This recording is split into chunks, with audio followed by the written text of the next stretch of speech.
Em nome do Pai, do Filho e do Espírito Santo. Amém. E aí, pessoal, tudo bem? Bem-vindos todos a mais um vídeo do canal Gabriel Ribeiro, Tomista. Hoje é dia de terça geológica e é uma terça geológica especial, porque hoje eu vou falar dele, do grande, o majestoso, o espetacular, o gênio Santo Agostinho de Hipona. Um santo que eu sou devoto dele e ele é, ao meu ver, um dos maiores pensadores e gênios que esse mundo já viu, uma das mentes mais brilhantes da história da humanidade, e eu me inspiro muito nele. É um santo e um intelectual que eu realmente tenho como inspiração de vida. Vamos falar deste grande santo. Santo Agostinho de Hipona nasceu com o nome Aurélio Agostinho em Tagaste, que fica na Argélia, no ano 354. Seu pai, ele era pagão, só que a sua mãe, Mônica, era uma cristã fervorosa, tanto que no futuro ela ia ser canonizada como a Santa Mônica. E seu pai, apesar dele ser pagão, no futuro, antes dele morrer, a esposa dele, a mãe de Santo Agostinho, conseguiu convertê-lo e fazer com que ele se tornasse cristão. E Agostinho, ele cresceu em um vilarejo, em um povoado que ficava nas montanhas. E durante toda a sua infância, ele foi católico e ele lia todos os dias a Bíblia junto com a sua mãe. E sempre ia junto com ela à Santa Missa. E ele realmente amava muito a religião dele.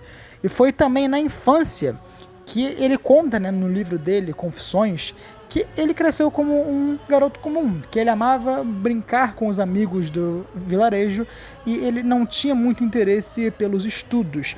Isso foi mudar um pouco na sua adolescência, quando ele começou a se apaixonar por literatura, especialmente pelos poetas romanos. Era algo que ele realmente gostava muito, gastava grandes horas do seu dia lendo esses clássicos e também aprendendo muito com eles.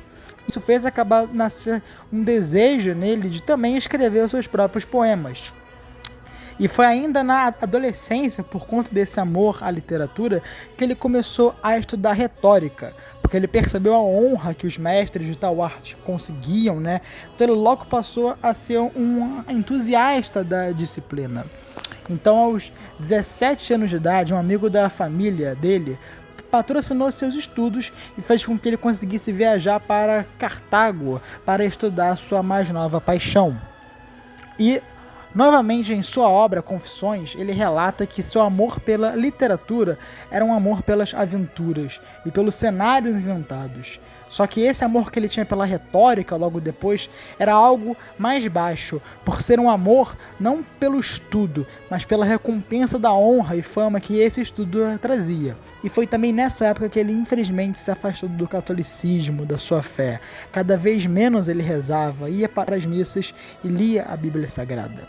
Ele chegou em um ponto em que ele abandonou completamente sua fé e deixou de ser cristão. E isso aconteceu muito por conta da influência que ele teve lá na nova região que ele morava, em Cartago. Era uma região que tinha muito hedonismo e também muitas seitas pagãs. E foi por conta dessa grande influência com as seitas pagãs que ele se tornou um maniqueu, que é uma seita religiosa que afirma que o mundo é dividido entre um Deus bom e um Deus mau, e que no final dos tempos um dos dois irá vencer, só que ninguém sabe qual deles é. E foi nessa escola de retórica que ele acabou se destacando como o melhor aluno da turma. Ele tinha realmente um grande talento para isso e ele começou a ser reconhecido por todos à sua volta. E ele começou a amar essa fama que ele tinha entre os retóricos e queria ter ainda mais por todo mundo. Ele também relata que foi nessa época, em Cartago, que ele começou a ter uma vida sexual bastante ativa, Por conta, como eu falei, era uma região bastante hedonista, com os círculos sexuais bem fortes lá. E ele conta que ele tinha lá uma roda de amigos e que esses amigos contavam as experiências sexuais que cada um tinha. E ele, para conseguir ter uma honra maior entre seus amigos, ele mentia sobre as suas experiências sexuais, porque do grupo dele, ele era o que tinha a vida sexual menos ativa. Então, para ele conseguir ser bastante popular entre seus amigos, ele mentia sobre as suas experiências. E foi também igualmente, por começar essa vida, que ele começou a ter 2 concubinas também. Gente, sim. Santo Agostinho de Hipona, um dos maiores santos da história da humanidade, já teve uma vida bastante depravada. E olha que isso aqui é apenas o começo, hein? E foi graças a essa influência radical de vida que fez a sua mãe ficar extremamente triste, e ela rezava todos os dias, sem cessar, para que seu filho se reconvertesse e abandonasse essa vida miserável. No ano 371, quando ele tinha ainda 17 anos, ele conheceu uma jovem cartaginense e os dois passaram a ter um relacionamento secreto. E os dois ficaram juntos por 13 anos, que foi um período no qual eles tiveram um filho chamado Adeodato, mesmo que os dois não fossem casados. E mesmo tendo essa namorada e tendo um filho, ele continuava a seguir uma vida hedonista.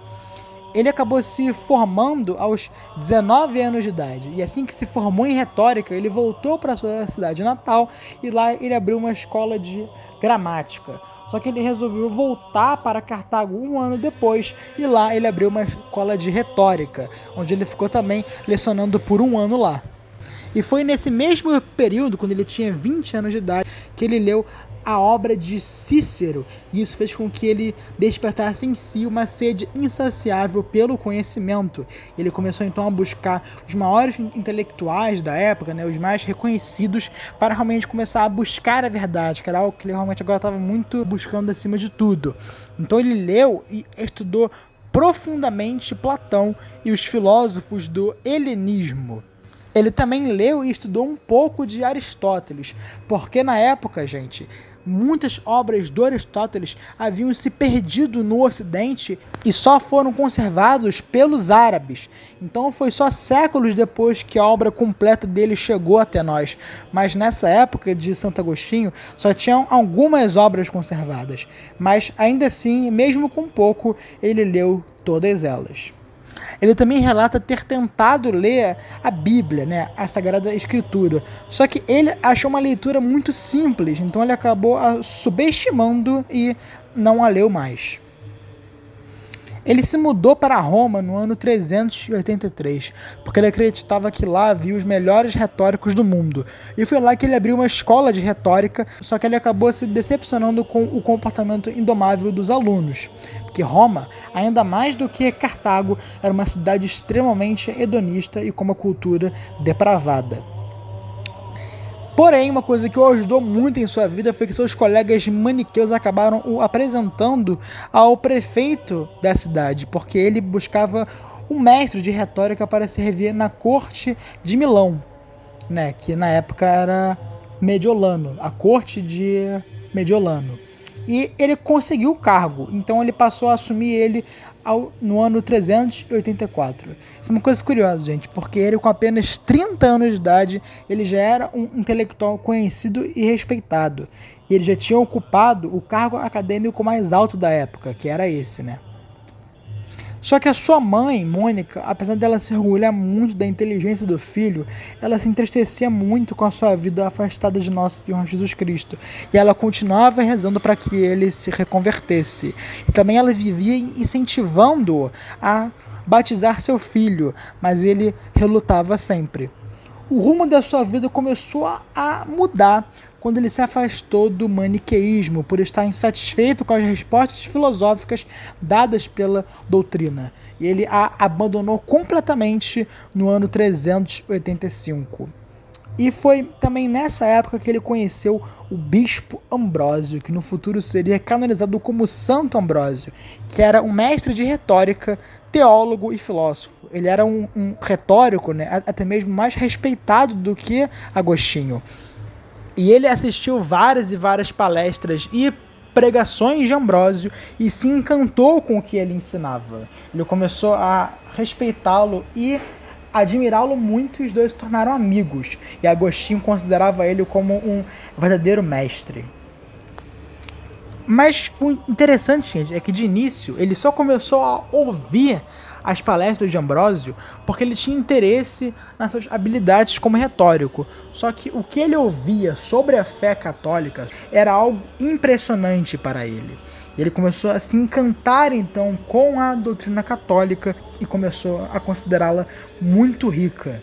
Isso se intensificou ainda mais quando Ambrósio começou a ensinar sobre várias e várias passagens bíblicas que no passado Agostinho tinha tentado interpretar, mas só agora com Ambrósio ele percebeu que ele havia sempre a interpretado de forma errada, e Ambrósio ensinava de forma correta e verdadeira. Ele ficava encantado com isso. Então, por conta dessa mistura, né, nessa mistura mental de doutrinas em sua mente, porque no passado ele era um maniqueu e havia abandonado o cristianismo, mas agora ele se encantava de novo com o cristianismo e havia abandonado o maniqueísmo, então ele realmente não sabia o que fazer. Agora, uma coisa que realmente mudou muito sua vida foi quando ele ouviu a biografia de Santo Antão, né, o pai dos eremitas.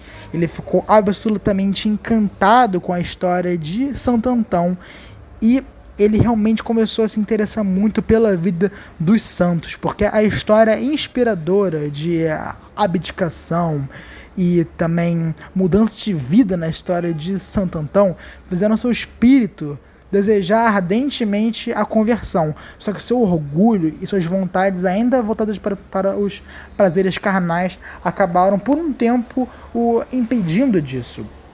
Até que um dia, cansado de tudo, ele resolveu se isolar no meio de um bosque e se sentou debaixo de uma figueira e começou a chorar amargamente pela sua vida miserável, porque nessa época, gente, Santo Agostinho de Hipona continuava com a vida hedonista, continuava com as bebedeiras, continuava a ir assistir a luta de gladiadores. Só que ele sabia no fundo que isso era errado.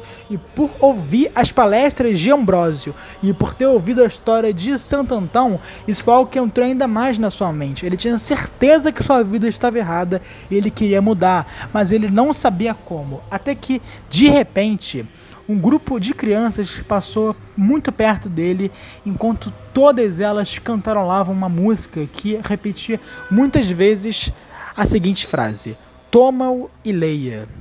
Com isso, ele ficou em mente: poxa, eu devo então ler a Bíblia? Será que isso é uma mensagem de Deus para mim? E foi isso que ele fez. Ele pegou sua Bíblia e resolveu ler justamente na parte em que ele tinha acabado, na parte em que ele tinha parado de ler e ele ia começar a ler de novo. E quem diria que ele havia parado justamente nas cartas de São Paulo aos Romanos. E ele leu o seguinte texto: vivamos de modo decente, como em plena luz do dia, não em orgias e bebedeiras, não em imoralidade sexual e depravação, não em desavenças e invejas. Ao contrário, revesti-vos do Senhor Jesus Cristo, e não fiqueis idealizando como satisfazer os desejos da carne. Isso, pessoal, era a resposta para a sua vida imoral.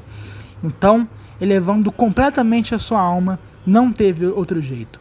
Agostinho finalmente estava de volta à sua antiga fé, e ele se reconverteu ao catolicismo aos 33 anos de idade. De um pecador completamente depravado e pagão, ele estava prestes a se tornar um dos maiores santos da história da igreja.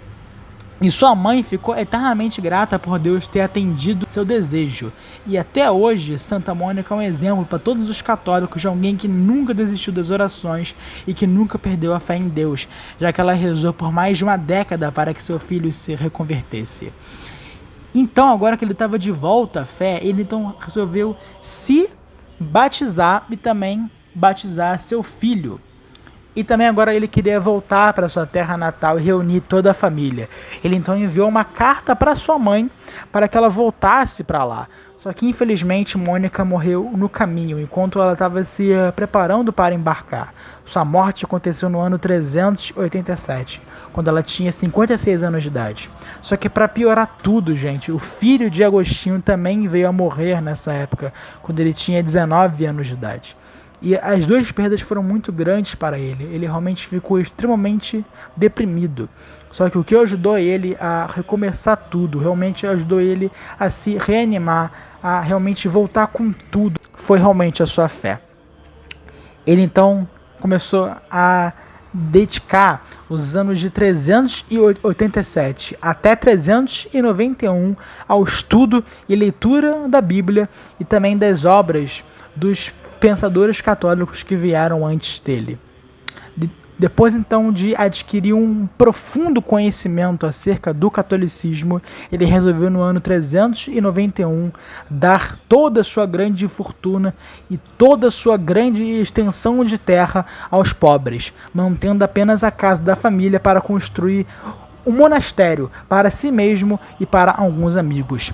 Ele então fez votos de celibato e se abdicou de tudo à sua volta. Fez também votos de castidade e se tornou um homem extremamente bondoso, virtuoso, um teólogo e filósofo do mais alto nível. E seu coração, assim como o de nosso Senhor Jesus Cristo, agora era manso e humilde. E se antes era uma pessoa orgulhosa, ele agora desprezava o orgulho e fazia de tudo para ser o mais humilde possível.